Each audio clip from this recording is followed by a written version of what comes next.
नमो भगवते वासुदेवाय। ओम नमो भगवते वासुदेवाय। ओम नमो भगवते वासुदेवाय। ओम नमो भगवते वासुदेवाय। ओम नमो भगवते वासुदेवाय। ओम नमो भगवते वासुदेवाय। जय श्री भगवानुवाच। श्री भगवानुवाच।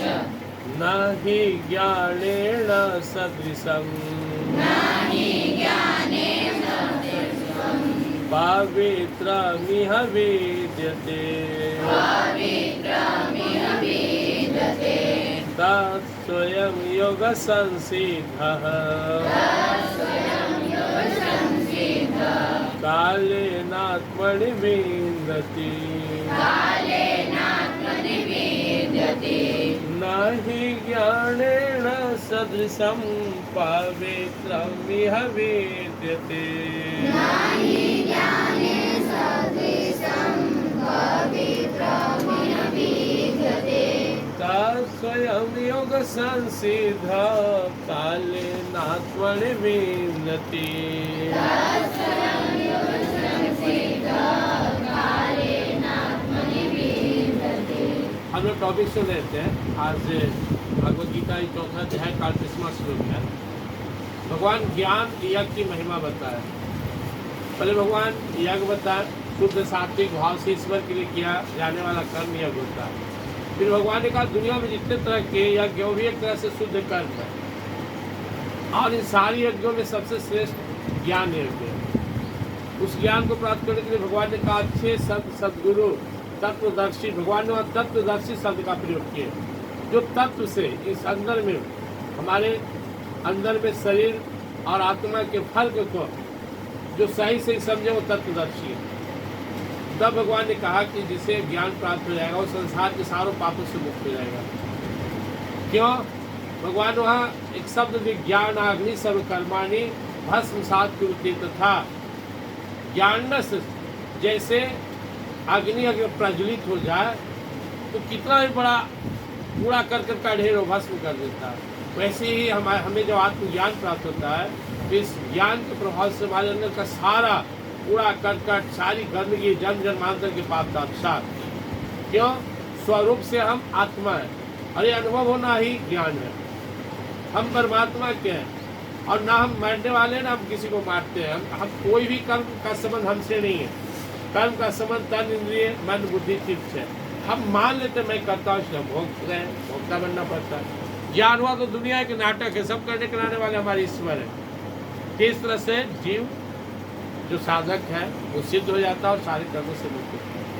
अब भगवान इस ज्ञान की फिर महिमा बताते हुए कह रहे न ही ज्ञानेन सदृशं पवित्रमिह विद्यते तत्स्वयं इस ज्ञान के समान पवित्र करने वाला संसार में कुछ भी नहीं है। कोई 1000 एकादशी कर ले, 1000 बार गंगा स्नान कर ले, 1000 तरह का यज्ञ पूजा कर ले, 1000 तरह से आत्मशुद्धि, चंद्रायन व्रत आदि कर ले, लेकिन फिर वो इतना पवित्र नहीं हो पाएगा जितना ज्ञान से।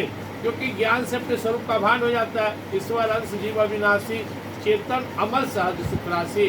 मैं ईश्वर का अंश हूँ, दिव्य चेतना वाला प्राणी हूँ, दिव्य चेतना हमारे अंदर में है। हम स्वरूप से ही अमल है, मतलब मल रहित है। हमें गंदगी लग ही नहीं सकता है। तो कहानी पढ़ती इतना बड़ा डाकू, इतना बड़ा बदमाश, दुराचारी साधु बन गया तो सोचता है कैसे? बाहर से उसके अंदर गंदगी है, अंदर में नहीं है। जैसे कोई व्यक्ति बाहर कड़कड़ाते धूप में परेशान है, चिल्ला रहा है शांति दो, छाया दो, अरे भाग के चला छाया में। तो दुनिया के लोग अपने आत्मा को भूलकर, अपने को शरीर मानकर और संसार के मोह माया गड़बड़ शड़बड़ पढ़कर चिल्ला रहा है हम दुखी हैं, सुख दो सुख दो। भगवान कहते हैं अंदर झाँको, दिव्य आनंद है तेरे अंदर, खजाना हमारे अंदर शांति का, आनंद का। इसको भूलकर और घर पकड़ कर रहे बाहर, अब दुखी है। ये दुख तभी मिटेगा जो हम अपने को जानेंगे, हम परमात्मा के शरण में आएंगे। इसलिए ज्ञान हमें पवित्र बनाता है। एक पवित्र होता है जो फिर अपवित्र हो जाए। ज्ञान वाला जो पवित्रता आएगी वो दोबारा तुम अपवित्र नहीं बनोगे। गंगा स्नान करके आ रहे हो, फिर मैला लग गया, फिर अशुद्ध हो गया। लेकिन ये आत्मज्ञान हो जाए तो तुम कहीं भी हो शुद्ध हो, क्योंकि तुम्हारा अपने आप को जान गया। तुम किसी भी अवस्था में हो, शमशान घाट में, बांस घाट में, बाथरूम में, किसी नाली में गिरो, फिर भी तुम्हारा स्वरूप दिव्य है, आज भी दिव्य है। तो यह ज्ञान कैसे प्रकट होगा, इसका बहुत सा विधि है। इससे सबसे अच्छा किसी गुरु से लेना, फिर ध्यान करना। और भगवान ने आगे कहा तत्स्विंग, ये अपने आप तत्स्विंग योग संसिद्ध, योग करने वाला व्यक्ति के अंदर में समय से प्रकट हो जाता है। योग क्या है? भगवान को खुद ध्यान करो, आप जो सुन रहे हो उसका चिंतन करो। ये जो ज्ञान है किसी गुरु के मार्गदर्शन में, जैसे दोनों स्टूडेंट्स हो, टीचर पढ़ाती है, अब अपने से मेहनत कर रहे हो, उतना समझ नहीं आ रहा जितना टीचर समझाते हो, फिर भी लगे हुए हो, तो 2 दिन में, 4 दिन में, 10 दिन में आहा ये ऐसे है, समझ में आ गया। ऐसा कोई भी पार्ट नहीं है जिसे तुम समझ नहीं सकते हो गुरु के डायरेक्शन में। गुरु बता दे देखो ये लेंस चैप्टर है, इसको ऐसे समझो, या हिस्ट्री का चैप्टर है, ज्योग्राफी है, देखो धरती कैसी बनावट है। अब तुम जाके मथ रहे हो, थोड़ा सा समझ में आया, दूसरा बार थोड़ा सा ज़्यादा आया, एक बार रीडिंग दिया तो थोड़ा समझ में आया कि चैप्टर में, दूसरा बार थोड़ा, तीसरा हाथ में पेंसिल है, कलम है, नोटबुक है, नोट कर रहे हैं, करते करते बाद तुम उसका स्पेशलिस्ट बन जाओगे, ज्ञान तुम्हारा हो जाएगा।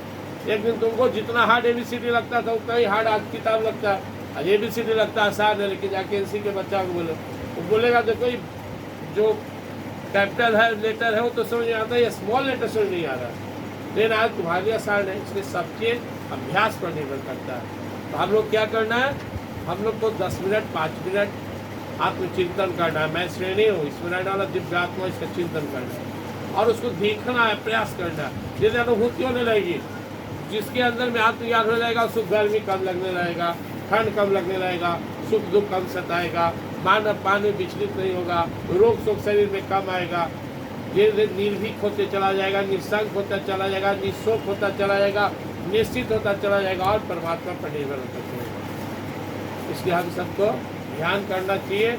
इसके प्रभाव से क्या होगा, तत्स्विंग योग संसिद्ध कालीन आत्मनि विन्दति, समय के साथ वो प्रकट हो जाएगा तुम्हारे अंदर। जैसे एक पौधा लगा दिया, पौधा लगाने के बाद जाके चेक करो, कबाड़ के देखो उसको कि पौधा जड़ मजबूत हुआ कि नहीं। रोज कबाड़, एक दिन पौधे सूख जाएगा, लेकिन उसको केवल रोप दिए हैं, उसको समय से जल दो, सुरक्षा दो, एक दिन विशाल पेड़ बन सकता, फल फूल सब मिलेगा। वैसे ही जिस काम को कर उसमें लगे रहो, मन से लगे रहो।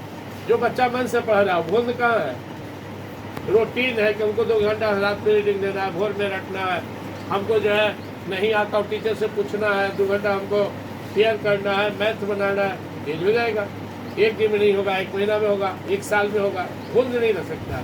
वैसे जो ध्यान करता है, बैठ कर आत्मचिंतन करता है, प्राणायाम जानता है और ध्यान जानता है, उसको करते हुए गुरु के निर्देशन में एक दिन उसके अंदर प्रकट हो जाएगा वो अपने आप भगवान की शक्ति से। क्यों? भगवान सबको चाहते कि हम जना दें, भगवान हर किसी से चाहते को मेरी ओर बढ़े। भगवान को बहुत चिंता हम लोग का, इसलिए भगवान कहते तत्स्विंग योग संसिद्ध कालीन आत्मनि विन्दति, वो स्वयं जो योग है सिद्ध हो जाएगा समय के साथ ही, उसे अपने अंतरात्मा परमात्मा का ज्ञान हो जाएगा।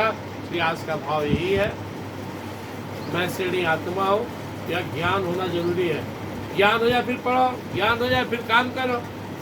जैसे किसी व्यक्ति को लोग कहता है ये खाना खा लो फिर काम करो, बोलेगा बहुत काम है, अरे करते रहना, पहले खाना खा लो।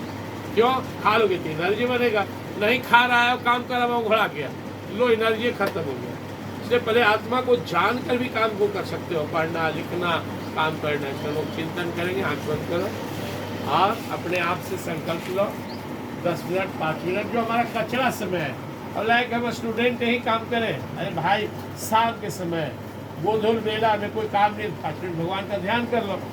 सुबह में उठे हो, दोपहर में कोई काम नहीं है, जो कचरा समय है, जिस समय टीवी देख रहे हो, मोबाइल चला रहे हो, मौसा मौसी से बतिया रहे हो, झूठ सच कर रहे हो, हर आदमी के पास जो कचरा समय है ना, वही भगवान ने दे दे। कुछ नहीं, बस आराम से बैठ करके अपना अंदर आत्मचिंतन करें, मैं शरीर नहीं हूँ, आत्मा हूँ, मैं परमात्मा का हूँ, मेरे अंदर दिव्य शक्ति है, मुझे उसे जागृत करना है, मुझे सच्चाई अच्छाई पर चलना है और अपने जीवन को सफल बनाना है। ऐसे चिंतन करना, निश्चित रूप से एक न एक दिन सफलता मिलेगी। जिस काम को मन से करोगे उसमें सफल बनोगे। जय श्री कृष्ण।